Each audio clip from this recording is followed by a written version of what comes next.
A boy once wandered in a land of peaceful hills and ancient winding roads, where the echoes of samurai and warriors whispered through the breeze. Unbeknownst to him, he would grow up to become Japan's most legendary swordsman. But before mastering the sword, before the jewels and glory, he was just a child with a troubled past, a restless spirit, and a future that seemed unclear. This is the story of Miyamoto Musashi, before the legend, when all he had was the road out of his village and a burning desire to find his place in a world that felt too small for his ambition.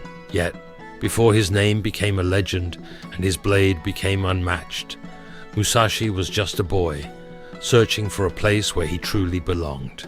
Between the villages of Hirafuku and Miyamoto, the landscape was one of serene beauty. Rolling mountains and hills beneath a wide open sky, fields stretching out as far as the eye could see, and a silver river winding through the countryside like a ribbon. The air was filled with the scent of earth and wildflowers, and the distant hum of cicadas provided a constant, soothing backdrop. In the late 1500s, this was a peaceful place, where farmers worked the land and children played in the shade of ancient trees. But beneath this calm surface lay a history as deep and complex as the roots of those trees, a history that would shape the destiny of a young boy named Musashi.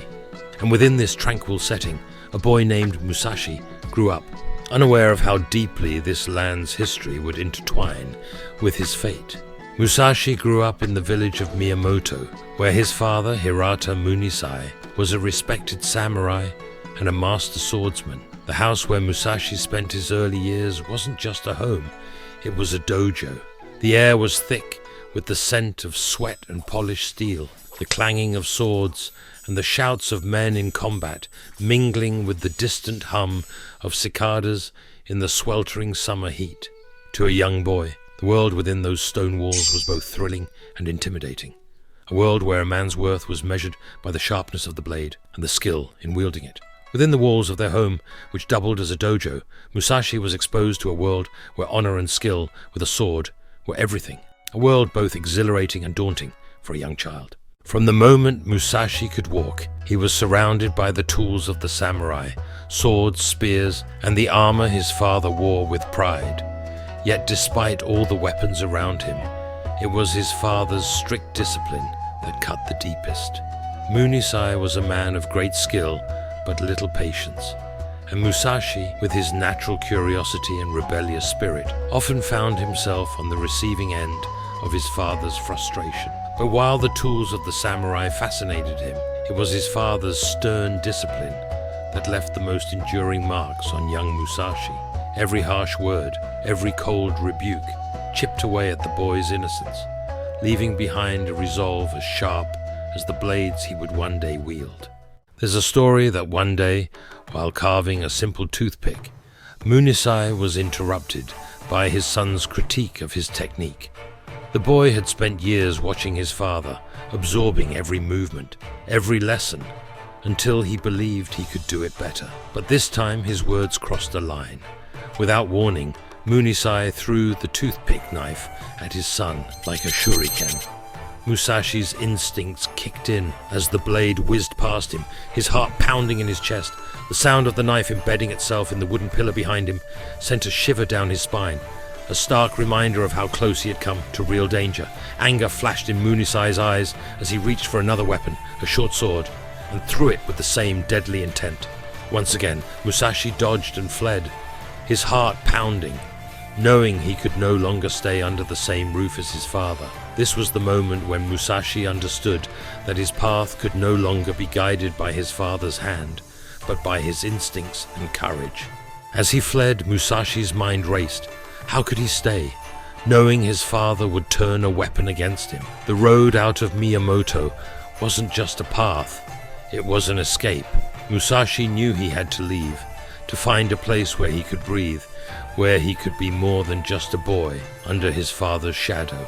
Musashi was just a boy, but the road that led out of Miyamoto and into the wider world was calling to him. The calmer slope, which he had climbed many times, led to a pass in the mountains that seemed like the world's edge to someone his age. Beyond that pass lay the ancient highway that connected Harima with Mimasaka, a road once traveled by bears and deer, and later by merchants and warriors. To Musashi, it was a road out, a path to freedom, adventure, and perhaps a destiny that would be his alone to carve. With the incident fresh in his mind, Musashi felt the road out of Miyamoto, pulling at him more strongly than ever. The world beyond those mountains promised freedom, adventure, and a destiny that he could carve. But the road also held unknown dangers, and for a brief moment fear whispered in his ear. Could he leave everything behind? Yet deep down he knew he had no choice. His future lay beyond those mountains, and he would not be denied. But leaving wasn't as simple as just walking away. Musashi's lineage tied him to a legacy that was both a blessing and a burden. His mother, Yoshiko, was the daughter of Besho Shigeharu, who had once commanded a castle in Harima before it was besieged and destroyed. Shigeharu had escaped with his life, changing his name to Tasumi, meaning one living in the fields, to evade his enemies. But this name did little to erase the past. The blood of warriors still ran in the veins of his descendants. Through his mother, Musashi was connected to the Akamatsu clan, a family that traced its roots back to Emperor Murakami himself. However, walking away meant turning his back on a complicated legacy, one that ran deep in his veins. Each step away from Miyamoto was a step away from his bloodline's proud history, and the weight of it pressed heavily on his young shoulders. In Musashi's veins, the blood of the imperial line mixed with that of the Shinmen clan, a powerful family in Mimasaka. His father, Munisai, had married into this clan, further complicating Musashi's heritage. The Shinmen were descended from Fujiwara Kamatari, a figure of great historical significance, and this connection gave Munisai the status of a senior vassal. Yet for all the honor in his bloodline, Musashi's childhood was marked by turmoil. This noble lineage brought both pride and conflict into Musashi's young life, leaving him to navigate the complexities of a storied past while trying to forge his future. The expectations were crushing, the whispers of the village constant, reminders that he could never escape who he was supposed to be. When Munisai divorced Yoshiko, Musashi's mother, and remarried, the boy found himself caught in a web of rumors and resentment. Some in the village whispered that his real mother was not Yoshiko at all, but Munisai's first wife, Omasa, a claim that stung Musashi deeply. At just 8 years old, Musashi felt an unbearable weight pressing down on his small shoulders. The whispers and rumors that surrounded him cut deep, leaving him feeling isolated and misunderstood, even in his own home. His relationship with his father deteriorated further until Musashi decided he could no longer bear the tension. The burden of his heritage grew heavier with each passing year, especially as his family life unraveled, fueling Musashi's desire to escape. He needed to breathe, to find space where he could be free from the expectations that suffocated him. He began the difficult journey over the mountains to Harima, where his mother lived, finding comfort in the company of his uncle, a Buddhist priest named Dorimbo. Under his uncle's guidance, Musashi's education took on a new dimension. He was introduced to spiritual teachings that would later influence his philosophy on life and combat. But even as he sought solace in his uncle's teachings, the unresolved conflict with his father lingered, a shadow over his newfound peace. Musashi would sit in the quiet of the temple, the smell of incense heavy in the air, but even in those moments of stillness, he couldn't shake the feeling that he was still being judged, not by the gods, but by the man he had left behind. One day, things finally came to a head. Munisai, ever the strict disciplinarian, found himself at odds with his son once more. The boy, now emboldened by his experiences outside the dojo, dared to challenge his father's authority. What started as a simple disagreement over technique quickly escalated into a confrontation that would change Musashi's life forever. In the heat of the moment, tempers flared, Munisai's eyes blazed with fury. With a sudden savage motion, he reached for his sword. Musashi's heart raced. He knew this was no longer a lesson, but a fight for survival. Without thinking, he turned and fled, his feet barely touching the ground as he ran, knowing he would never return.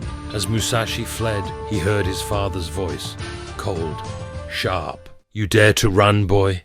You will never be more than a coward." The words cut deeper than any blade. But Musashi didn't stop. This final clash marked the end of Musashi's life under his father's roof, and the beginning of a journey that would define him.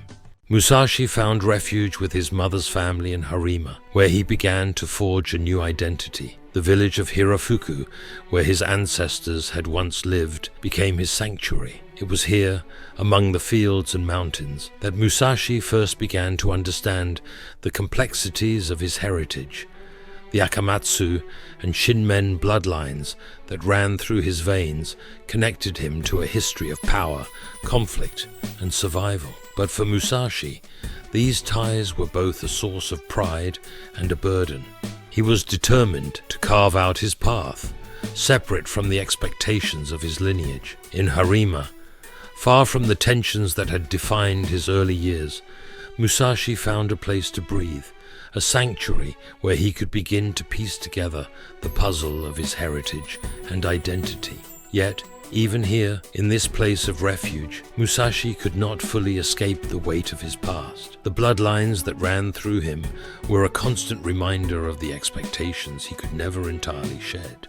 Despite the hardships of his childhood, Musashi found moments of peace in the quiet rhythms of village life. He would often visit the local shrine, where the priest beat a massive drum from dawn until dusk, the sound reverberating through the village like the heartbeat of the land itself. It was said that Musashi could hear the drum even as he drifted off to sleep, the steady rhythm lulling him into dreams of distant battles and faraway places. Yet even in these moments of peace, the drumbeat seemed to echo the unrelenting restlessness that still churned within Musashi, a reminder that his journey was far from over. The sound was both comforting and disquieting, a reminder of the battles he had yet to fight, the destiny he had yet to fulfill.